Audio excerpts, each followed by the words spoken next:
Hoje eu vou gravar esse vídeo aqui como um bolsominion dentro do carro, só falta o óculos de sol, porque eu tô de viagem ainda. Vocês sabem que eu tô de férias, já tem um bom tempo, aí tem umas 2, 3 semanas que eu tô de férias, tentando gravar os vídeos, mas tá meio errático o negócio, e hoje eu tento voltar aqui com força total para poder compartilhar algumas considerações sobre uma coisa específica da semana passada, porque o Bolsonaro, o presidente candidato à reeleição, ele participou de 2 podcasts grandes. Um deles foi o Flow e o segundo foi do Rica Perrone, que é o Tapa na Cara. E no primeiro, no Flow Podcast, ele teve até esse momento, a última vez que eu olhei lá, 17 milhões de visualizações. Foi um recorde de visualizações, um recorde de pessoas simultâneas assistindo a entrevista do Bolsonaro lá no Flow. E isso assustou muita gente, levou a percepção de que o Bolsonaro é uma ameaça. Então eu quero analisar essa questão hoje, incluindo também alguns outros elementos relacionados a isso. Mas antes disso, já curta esse vídeo, deixa aqui embaixo no comentário um bom dia, uma boa semana, segunda-feira agora, segundou hoje, então uma boa semana. Se inscreva no canal e ative o sininho para ser notificado de vídeos novos, isso é muito importante para ajudar aqui no engajamento e agora na volta às férias também para dar um empurrãozinho aí legal. E além disso também, confira na Amazon, o link está aqui na descrição, o meu livro novo chamado Como Vencer no Debate Tendo Razão. É um livro sobre debates, sobre argumentação racional e também explicando várias falácias lógicas que são usadas de maneira intencional. Muitas vezes a pessoa quer manipular o debate para poder vencer, ou também são erros argumentativos que todos nós cometemos e assim, ao compreender como funciona, você pode evitar cometer esses erros também. Então vá lá e confira. Então qual é a história? Como eu falei, o Bolsonaro participou de 2 podcasts grandes. O primeiro deles foi o Flow Podcast, com um recorde de visualizações, e o segundo foi do Rica Perrone, que também teve muita gente assistindo simultaneamente lá. E nesses 2 podcasts, há poucos elementos novos sobre o Bolsonaro, você tem a velha retórica do Bolsonaro de sempre, então assim, há poucas novidades, há alguma fala ou outra problemática dele que sempre acontece, porque é um sujeito que sempre está vomitando, asneiras e abominações, mas, no final das contas, o que impressionou mesmo foi a quantidade de pessoas que se mobilizou para ir lá assistir o Bolsonaro falando suas asneiras. O importante mencionar aqui, para começar, aqui a gente fala de uma verdadeira rede bolsonarista que tem sido construída desde 2018. Então, assim, na eleição passada, isso foi sendo consolidado, uma rede informal inicialmente, depois mais sistemática de bolsonaristas. Isso se deu no YouTube, se deu no WhatsApp, se deu em outras redes sociais, no Facebook também. E era algo espontâneo, era algo mais ou menos orgânico, mas também tinha um forte impacto de robôs, ou de serviços automatizados para impulsionar o Bolsonaro. Ele vai lá, se torna um candidato favorito, vence a eleição e isso passa a tornar institucional. Então, assim, essa máquina bolsonarista de influência, essa máquina digital do Bolsonaro foi sendo alimentada e foi crescendo ao longo do mandato dele. A gente tem que pensar em alguns fenômenos, basta pensar em alguns canais de YouTube, por exemplo, que têm movimentos que são totalmente inorgânicos, totalmente artificiais de seguidores.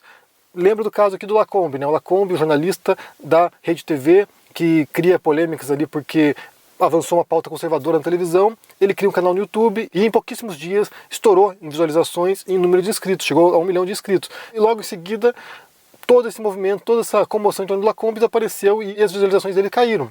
Por quê? Por que aconteceu isso? Ou, por exemplo, outro canal também conhecido aqui do YouTube, bolsonarista, que é o Te Atualizei, da Bárbara. Esse canal ele tem 1 milhão e pouco de inscritos e ele tem, por vídeo, mais ou menos 1 milhão de visualizações. Isso não é um movimento orgânico, porque quem acompanha o YouTube sabe que, em média, você tem aí em torno de 10% da sua audiência assistindo seus vídeos. Se você tem 1 milhão de inscritos, você vai ter mais ou menos aí 100 mil visualizações, um pouquinho mais por vídeo. Se você tiver um bom desempenho, 20%. No caso dela, ela tem 100% de desempenho. Isso não é normal, isso não é natural. Então, a gente sabe, a gente já identifica que existem vários mecanismos à parte, que não tem a ver com o YouTube, ou com o algoritmo do YouTube, ou qualquer que seja, que impulsionam esses vídeos. Então, a gente pode supor aqui, sem muita dúvida, que o Flow Podcast, a participação do Bolsonaro lá, tem por trás disso, toda essa máquina bolsonarista digital impulsionando a audiência a assistir. E daí você movimenta, você movimenta as máquinas do YouTube. Então, assim, na medida que começa a vir muita gente assistir, o YouTube reconhece que é um conteúdo valioso, um conteúdo relevante e começa a divulgar, começa a promover esse conteúdo. E aí é uma bola de neve. Então, assim, alguém dá um impulso inicial, isso aí impulsiona o algoritmo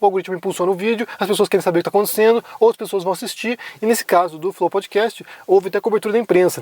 Então, assim, muitos jornalistas foram lá e assistiram uma entrevista, deram seus pitacos, deram seus comentários, fizeram suas reportagens, e isso impulsiona ainda mais. Então, desses 17 milhões de visualizações, a gente pode imaginar que houve um pontapé inicial da máquina bolsonarista. Eles foram lá e ativaram o conteúdo, eles foram lá e enviaram suas tropas para assistir o conteúdo, enviaram seus robôs também, a parte automatizada para movimentar o Flow Podcast, e isso acaba gerando uma repercussão que pode ser positiva ou negativa, mas de qualquer maneira leva adiante o nome do Bolsonaro e impulsiona a máquina digital. E é um fenômeno parecido com o Rica Perrone, um outro podcast também, 4 horas de entrevista, né? No Flow Podcast foram 5 horas e meia de entrevista, no Rica Perrone 4 horas e pouco de entrevista, e ali você tem o Bolsonaro vomitando suas besteiras habituais. O que acontece é que também há esse pulso inicial da máquina bolsonarista. A gente tem que pensar que isso aí vai continuar. A campanha eleitoral está rolando, então assim, toda a participação do Bolsonaro em qualquer coisa que for, isso vai levar a uma movimentação enorme da audiência.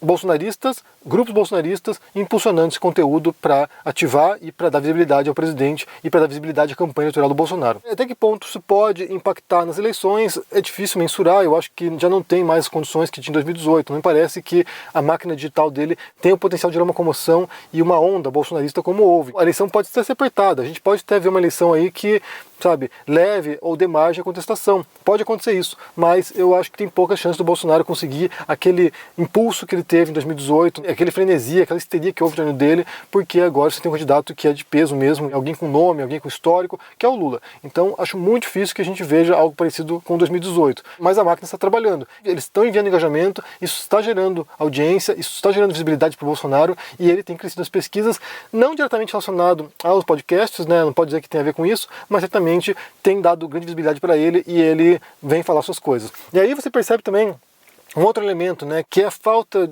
talvez, de traquejo ou de domínio do entrevistado desses podcasts. Porque, assim, você tem a imprensa tradicional e há inúmeras críticas que você pode fazer à imprensa, né, você pode fazer um monte de críticas aos jornalistas, aos veículos de comunicação, à mídia tradicional, mas você tinha ali um gargalo, né, de comunicação, no qual profissionais da comunicação, jornalistas, muitos deles muito competentes, eram capazes de conduzir uma entrevista e também pôr rédeas a um entrevistado, né? No caso desses podcasts, quando você assiste, você percebe que o Bolsonaro tem livre curso, né? Ele vai lá e começa a falar suas coisas, e há pouco domínio desses entrevistadores para tentar controlar alguém como um político. Porque o que é um político, né? A gente tem que pensar aqui que o político é alguém que geralmente se comunica bem, não é bem o caso do Bolsonaro, mas ele tem seus talentos ali como comunicador também. A gente não pode menosprezar o Bolsonaro no sentido, ele consegue atingir o público-alvo que ele tem em mente, mas é alguém que se comunica bem, é alguém que transmite sua mensagem, é alguém que tem um certo carisma, é alguém que consegue, sabe, convencer as pessoas de que ele é o melhor candidato que o outro. Então, assim, o político é alguém que tem que ter alguns atributos de modo a poder continuar no jogo político. O Bolsonaro está há 30 anos na política. Então, assim, de algum modo, a gente tem que considerar que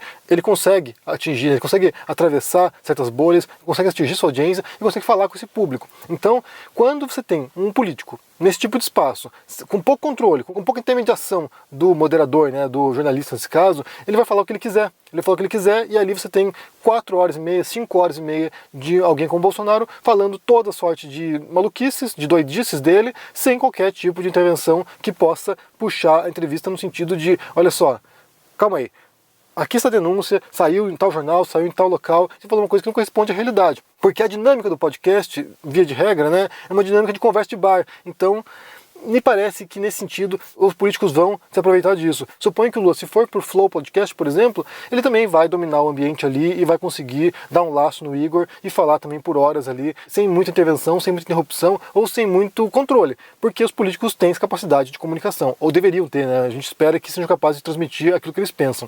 Então, nesse sentido, o espaço ali foi dado para o Bolsonaro e ele deitou e rolou, falou um monte de mentiras, falou um monte de absurdos, falou um monte de coisas habituais dele, né? Questionando a ditadura, questionando se havia tortura da ditadura, falou um monte de coisas horrendas, mas ali você tem o Bolsonaro, o suco do bolsonarismo na sua essência, né? Que é alguém se aproveitando das mídias digitais para isso. A gente tem que pensar que a grande compreensão do bolsonarismo foi justamente o controle que eles tiveram das redes sociais, da internet e o modo como eles usaram isso a seu favor para ganho político e que vai levar a ganhos políticos não apenas no nível executivo, porque o Bolsonaro talvez não se reeleja, mas a gente pode pensar governadores bolsonaristas se elegendo, mas vai levar também a muitos ganhos no legislativo, muita gente bolsonarista voltando ao Congresso aí, então certamente essa mensagem bolsonarista não vai desaparecer do dia para a noite, a gente tem que ficar atento e isso vai impactar durante muito tempo a eleição no Brasil. Então, que fique claro, o Bolsonaro e seus asseclas construíram uma rede bolsonarista que tem impacto digital, tem um profundo impacto digital, eles sabem como utilizar isso, mais do que qualquer outro candidato hoje no Brasil, eles sabem usar isso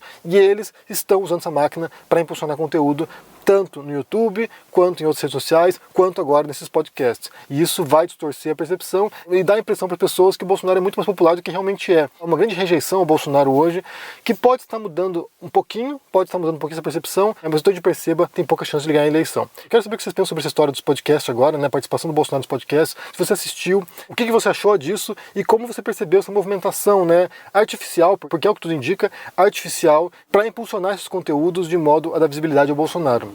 Se isso tem impacto, se isso funciona, né, se isso vai mudar a percepção das pessoas em relação ao Bolsonaro, e como se percebe também talvez esse senso de falta de domínio do mediador, né, do entrevistador ou do apresentador do programa para controlar o que diz o candidato nesse caso ou o político, né? O que você acha disso? Deixa aqui embaixo no comentário, deixa o joinha, se inscreva aqui no canal, se torne um membro ou um apoiador para dar uma força e se cuide. Um abração e até mais. Tchau!